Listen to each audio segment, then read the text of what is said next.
Bismillah, assalaamu calaykum waraxmatullaahi tacaala wabarakaatu. Walaalahayga qaaliga ah, kusoo dhawaada channelkayga Cooking with Xayaat. Gacmo furan iyo qalbi saafiya sidaad u dhantihiin. Waxaan idin wada rajeynayaa kheyr iyo caafimaad taam ah insha Allah. Sidaad mar waliba igula socotaan aad ayaan idinkaga mahad celinayaa walaalahayga qaaliga ah. Thanks ayaan idin leeyahay, jasaakallah kheyr. Maanta waxaan idin wadaa fiidiyogan cusub ama muuqaalkan cusub ee aad arkaysaan insha Allah. waa rooti farmaajo ama honeycomb bread insha Allah, waana ka heleysaan sida aan rajeynayo walaalahayga qaaliga ah. Markii aan dhameeyay sidan ayuu kusoo baxay. Waxaan korka kaga shubayna waa caanaha macaan ama condensed milk. Marka walaalahayga qaaliga ah, la socdo wanaagsan sida aan u sameynayo iyo waxyaabihii aan ka sameeyay insha Allah. Kusoo dhawaada mar labaad walaalahayga. Markii aan kala gooyna waa kaay maasha Allah, aad ayuu u macaan badan yahay rootigan. Casriye ahaan waa ka sameysan kartaa ama waad u sameysan kartaa insha Allah. Marka walaalahayga qaaliga ilmahana aad ayay u jecel yihiin. Waxaan rajeynayaa inaad ka faa'iideysan doontaan video clipkan biidnillaahi kariim. La socod wanaagsan ayaan idin leeyahay. Haddana sidii aan u sameeyay iyo waxyaabihii aan isku dardaray insha Allah. waa wax yar oo easy ah, waqti yar oo ku sameysan kartid maasha Allah. galbihiyo kale ciyaalka iskuulka markay aadayaan waad usii qaadi kartaa ama yacni break time ayaad uga dhigi kartaa maasha Allah. waxyaabaha yacni ee dukaamada ka iibsadaan waxaa u dhaanta wax aad gurigaaga iyo gacantaadaba ugu sameysay. marka insha Allah walaalahayga qaaliga ah, sida aan rajeynayo waad uga faa'iideyn doontaan insha Allah. mar labaad iyo mar saddexaadba kusoo dhawaada daawasho wacan. haddana fiidiyogii oo dhammaystiran biidnillaahi kariim. bismillah, haddana waan sameynaynaa walaalahayga qaaliga ah. waxaan haysanaa bakeeriga ama koobka aad arkaysaan ee cabitaanka lagu cabo, sidoo kale bur ama daqiiq, sidoo kale khamiir ama fixiso. waxaan haystaa subaga blueband ama buura noocaad u taqaanid, sonkor, ukun iyo bakeeri caano ah ama koob caano ah insha Allah. sida aad u jeedaan halka ayuu i yaalaa. marka hadda ukuntii ayaan kala jaray oo yacni ku shubay baaquliga ama beed hadba saad u taqaanid. intaa dabadeed waxaan ku riday subaga nooca isticmaalayo waa blueband. ayu noocaad haysato waad isticmaali kartaa adiga insha Allah. haddana sonkortii ayaan ku darayaa anigoo weliba isticmaalayo malqaacada nooca ugu yar ama ta ugu yar qaandooyinka insha Allah. 4 qaanda ayaan ku darsaday oo tayar ah, waxay u dhigmataa qaandada oo yacni cuntada lagu cuno labadeeda. marka insha Allah walaalahayga qaaliga inta ayaan isku walaaqayaa. intaa dabadeed ayaan ku darsanayaa waxyaabihii kale. marka inta isku walaaqano walaalahayga qaaliga ah, wax yar oo milix ayaan ku darsaday ama cusbo insha Allah. haddana waxaan ku darayaa caanaha nooca isticmaalayo waa caano boore biidnillah. nooc walba oo haysatid waad isticmaali kartaa adiga insha Allah. haddana waxaan ku darayaa khamiirkii ama fixisadii ama yisti hadba saad u taqaanid insha Allah. walaalahayga qaaliga inta ayaan isku qasayaa. midna ogaaw caanaha waa qandac ama diirimaad hadba saad u fahmaysid insha Allah. marka inta ayaa isku milayaa like 2 minutes ayaan walaaqayay ama aan isku qasayay. haddana waxaan ku daray koob bur ah ama daqiiq insha Allah. haddana waxaan ku darsanayaa walaalahayga qaaliga ah koobkii labaad sida aad arkaysaan. bakeeriga yar oo lagu cabo shaaha waad ku isticmaali kartaa insha Allah haddii aad haysatid. haddii kalena kan ayaad isticmaali kartaa anytime. aniga waxaan yacni idinla wadaagaa isku dardarka qiyaasta adiga ayaa qiyaasanaya inta aad yacni sameysanaysid ama inta kugu filan insha Allah walaalahayga qaaliga. sida ila socda haddana waxaan ku darsanayaa caanihii insha Allah. waana soo qaseynaa ama waan soo walaaqeynaa insha Allah. hadda waxaan ku daray nus koob bur ah, 2 bakeeri iyo badh ayaan qasay sida aad arkayseen. kadib caanihii ayaan ku darsaday sidaad u jeedaan insha Allah. markii aan soo qaso ayaan isku soo laabaneynaa si uu yacni waqtiga inoogu seef gareysmo walaalahayga qaaliga ah. waa kan walaalahayga qaaliga waan isku soo laabanay. markii aan soo xashay roodhidii ama yacni cajiinkii sidan ayuu inoogu soo baxay insha Allah. waan dhigaynaa hadda. waxaan sugayaa muddo 30 daqiiqo ah biidnillaahi kariim.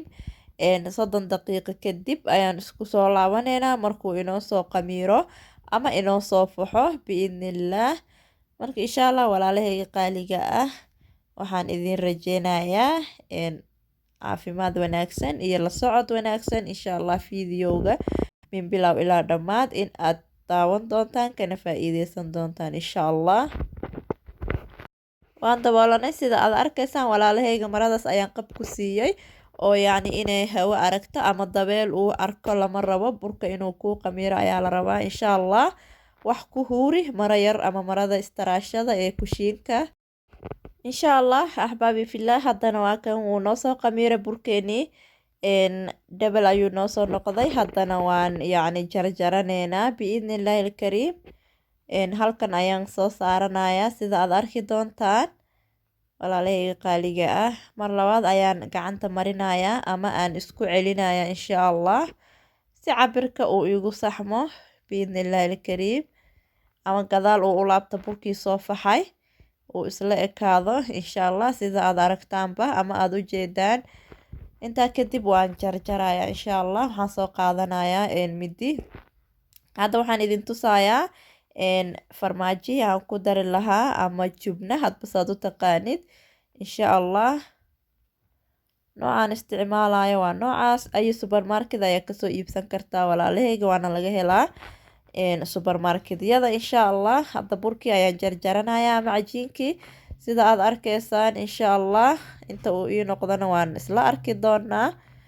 ilaa dhowr xabo ayaan ka dhigayaa insha allah. markaas sidaa u jarjaro xabadiiba haddana waxaan kasii dhigi doonaa laba isla eg biidni illaahi ilkariim.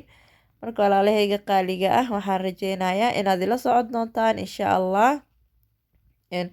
roodhidan maasha allah aad ayay u macaan badan tahay, sida hore idinkugu soo sheegay. caruurta yaryarna aad ayay u jecel yihiin. sidoo kale martida ku imaado casariye ahaan waad ugu sameyn kartaa insha allah walaalahayga qaaliga ah.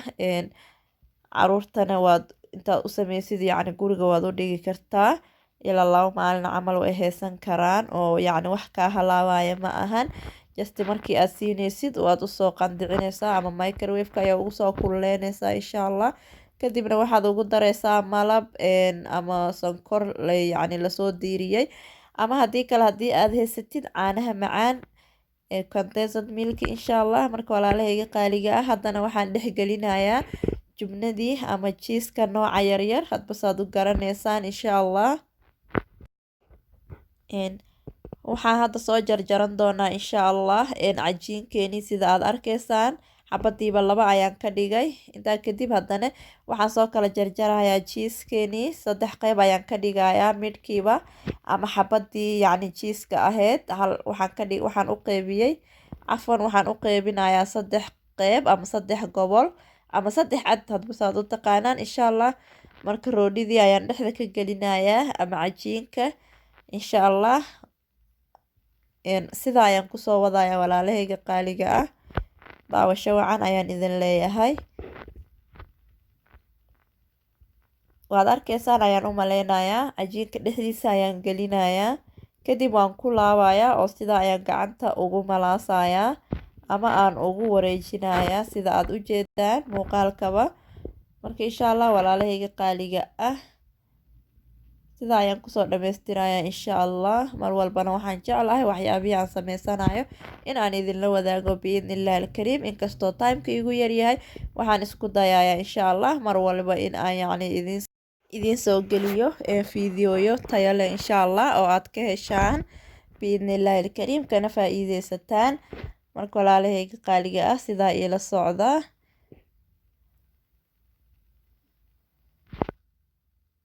haddana waxaan soo dhammaystiraneynaa rootigeenii ama cajiinkeenii ayaan soo dhex gashaneynaa jiiska. markii aan soo dhameeyana waan idin tusi doonaa biidni illaahi ilkariim. sidaa iila socda walaalahayga qaaliga ah. fadlan haddii aad nagu cusub tahay janalkeena kusoo biir oo subscribe saar si aad noola socotidna gambaleelka on ka dhig ama furo biidnillaah si uu kugu soo dhaco fiideo walbo ee aan soo geliyo. aadna waad u mahadsantihiin daawashadiina. waa kan walaalahayga qaaliga ah, markii aan soo dhammaystiray cajiinkeenii halkan ayaan soo saartay. waxaan kaloo yacni idin sheegi rabaa, markii aad cajiinka saaraysid saxanka waxaad marineysaa in yaroo saliid ah. haddii aad haysatidna warqadda foornada ama ovenka loogu talagalay ee baking paper waad saari kartaa insha allah. marka qofkii aan haysanna saliid ayuu marsanaya xagga hoose si uusan kaaga dhagin roodhiga insha allah.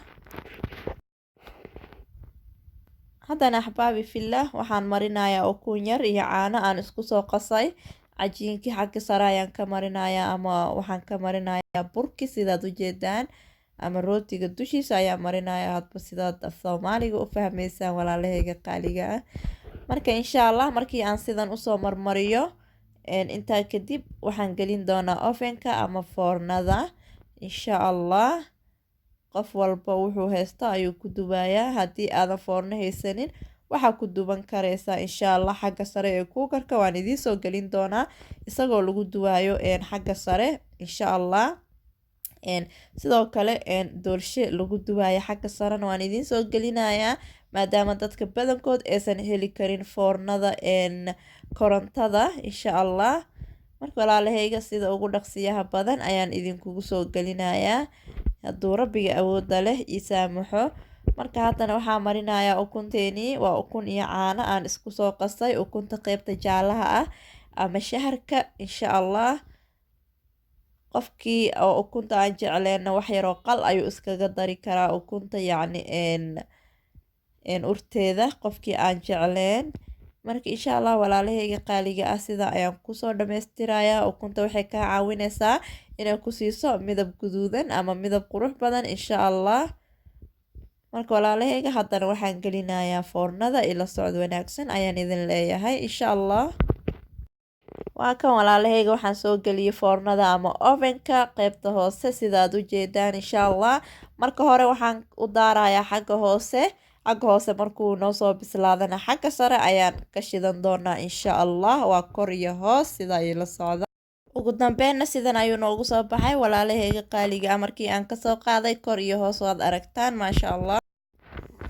haddana xabadan ayaan kasoo qaadanay waxaana ku darsanaynaa caanihii macaanaa sida aad arkaysaan maasha allah walaalahayga qaaliga ah.